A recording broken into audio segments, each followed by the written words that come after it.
Hello everyone and welcome to LTspice tutorials. In this tutorial we explain how to define an input voltage pulse in LTspice and how to simulate a response of a circuit to such an input. Over here as an example we will be using an RLC or the resistor inductor capacitor circuit. Here is the pulse input voltage. In this graph you can see the pulse, it's represented by this blue line. On the other hand, observe this node N1. Here on this graph, the voltage at the node N1 is represented by this red line. You can see very nice response, which is actually the response of a second order system to a train of pulses. So let's immediately start. After you open LTspice, you will see this welcome screen, then click on File and click on New Schematics. And let's briefly create our circuit. Click on Resistor, place the resistor here, then do the right mouse click, then click on the capacitor, place the capacitor in parallel to the resistor, do the right mouse click, and then click on the inductor, then press Ctrl R to rotate the inductor and press it over here. Then let's add the ground. Click here and place the ground here, and then click over here to add the voltage source. Here I'm going to move the voltage source to the left, and that's it. Okay, next let's connect the components. So let's start from here, here, here. Oops, let me do Ctrl Z. So here you should be careful what you're doing. So let me do this, then click here, here, here, here and here, then connect the ground by clicking on the ground. Oops, let me do right click, click on the ground, connect the ground, and let's connect the capacitor. And here it is. Next, let's add the resistor value. Right click on the resistor and enter 500. Then click here on the inductor and enter 1.000000 and enter 5. And then click here on the inductor, do the right click, and let's enter 0.001 and click on OK. Now we have inductor, capacitor, and resistor. Let's now specify and let's define our pulse. To define the pulse, right click on the voltage source and then click on Advanced and then click on Pulse. And over here you can see a set of parameters defining the pulse. To help you to better understand these parameters, I sketched a pulse signal over here. And note that I'm using the same name of the parameters as the name shown in the LTspice. So let's explain these parameters. First of all, on the x-axis is time. On the other hand, on the y-axis is voltage. This red line represents a train of pulses. T delay is the delay of the pulse train. That is, we assume that the pulse train starts after T delay seconds.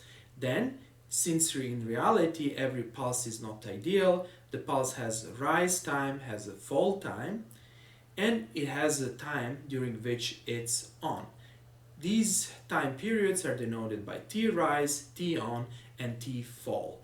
V on is the voltage value, that is the maximum value of the voltage in our pulse. And T period is the period of our pulse. Knowing this, we can define our pulse. Let's go back to the LTspice, and over here let's specify the on time to be 5 and T delay let it be 0. Let's specify the rise time. The rise time is 0, then 3 zeros, let's enter 2. Fall time, let it be 0, then 3 zeros, 1. On time, let it be, for example, 0.00305.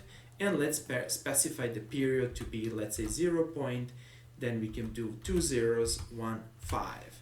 And that's it. So that this is our train of pulses. You will see later on a graphical representation. The next step is to define the inputs and outputs. Here I assume that the input is the voltage at this node and the output is the voltage at this node. So to define these nodes, click on net, then call the output node as N1 and place it here.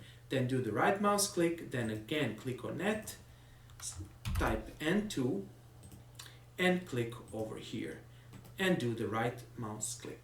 And that's it. Now we can simulate the circuit, but first of all we need to configure our simulation. To do that, click here, then specify the stop time. Here as a stop time we can specify 0.01 seconds and make sure that you select start external DC supply voltage at 0 and click on OK, place this thing here, do the right click and then let's play it. After you play the simulation, nothing will be shown over here. Don't worry, we will quickly generate graphs. To generate the graphs, right click here, click on add traces, and let's see what we need to add. Here, N1 is the output node and N2 is the input node. Consequently, we need V of N1, and here it is. This is the voltage at the output node, and in the same graph, let's plot the voltage at the input node. Do the right click, then do add traces and do VN2 and click on OK. And now over here, if you zoom, you'll see the input and output voltages. And that's it. Simple as that, nothing special. Now, let me explain you how to measure the difference between these two signals. First of all, you can click here and you will see immediately that the cursor is being selected. This is the cursor that basically follows the V of N2 signal. So if you move this, you'll be moving along the blue pulse train.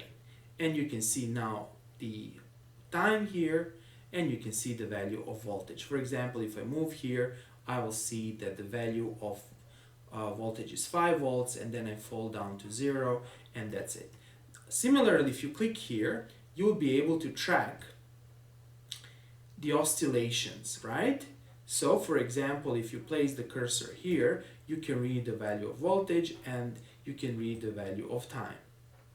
Then you can do something like this. If you do now right click, and then you can place the cursor on active trace, or you can actually also clear all cursors. In fact, you can have cursors for both signals at the same time. Now what happens here? I'm dragging or tracking signal V of N1. Another thing to keep in mind is that you can also add initial conditions. Namely, if I close this and if I do the right click, I can add the initial current to this system. To do that, you simply need to first of all click here and find this SPICE directive. Click here, and over here you can specify the initial condition. For example, to specify the initial condition, you need to type .IC, which is short for initial condition, and then you do capital I of L1. This will specify the current or the initial value of current through the inductor. And then here you need to specify the value. For example, let's do something like this. Again, .IC is the initial condition, I is the current of either a component or node, in our case it's a L1, and click on OK. And that's it.